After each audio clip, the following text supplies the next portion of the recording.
Hey everybody, it's Greg Rice. We're here in the Bucket, Pawtucket, Rhode Island, and today we're going to talk about how COVID changed the way that our rental properties are being used. Your rental property, my rental property, everybody's rental property. What has changed in the last 2 to 3 years that will have an impact on your bottom line? So let's look at this. The last couple years, remote learning, remote working, heck, remote dating, everything is done online and from the comfort of wherever you want to be. Now, most people want to be home. They want to be in their own domain. They want to be comfortable, relaxed, wearing sweatpants, hanging out with their kids, their pets, and watching Netflix, right? That's what everybody wants to do.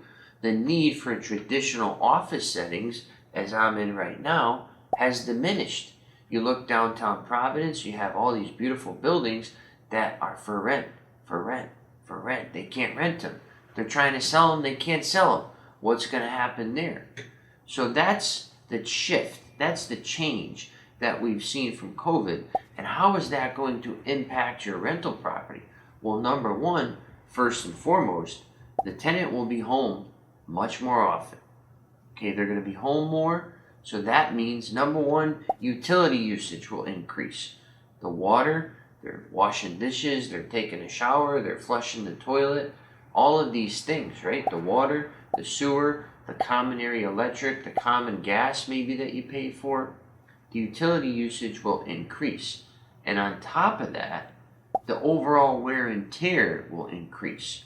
Because they're home more, they're turning on the heat, they're using the faucet, they're grabbing the door handle. Everything is getting more touches. It's getting more use than normal, probably twice as much.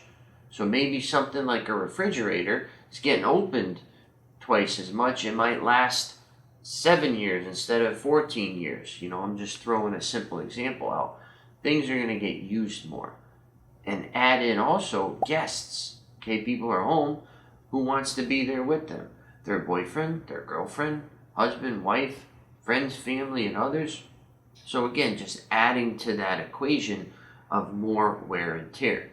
Now also, pets. We've seen a lot of people are home more. They can have a pet now. They have the time to take care of it. Maybe they're a little bit lonely. They want a companion. So now pets are thrown into the mix. And obviously, they destroy properties.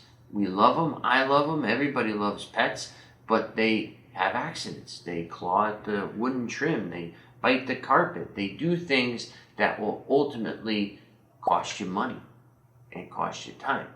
So you need to consider now, with these points that I'm making, when you present a property for rent, does the price help offset the increase in utility expenses, for example? We're seeing double the water and sewer bill compared to years past. So instead of maybe $150 a month for your water bill, you're spending $300. Instead of $100 for your sewer, you're spending $200, $250. You need to provide a rental price that's going to make sense for your bottom line. And you may not be considering these numbers because overall they're pretty trivial. They're insignificant compared to your mortgage or your tax payment. Those are the bulk of your costs, but don't forget about the sleeper items. And a lot of people don't even pay their utilities because they forget about it. They get a bill that says, oh, your house is going up for tax sale, you didn't pay the water bill for a year. So that could add up as well. So present the property at a nice price, but also consider that tenants nowadays are expecting conditions that are also in line with those higher rent prices. And I just referenced this topic in the interest rate video that I just made. You should check that out. We go into more detail on that. But the bottom line is you need to find that happy medium of where it's going to make sense for you, it's going to make sense for the tenant, and there's not going to be much of a risk or a downside if something happens, if a vacancy occurs, a turnover, things like that. So in sum, just consider that more people are home now than ever before, and they're likely to stay there. Okay, this is likely a trend that is not going anywhere. Employers are seeing that they don't need to rent thousands and thousands of square feet to have their workers. They have much less human resources There's no sexual harassment issues. People are separated, which has a lot of benefits overall, and employers are recognizing that, and even schools are recognizing that.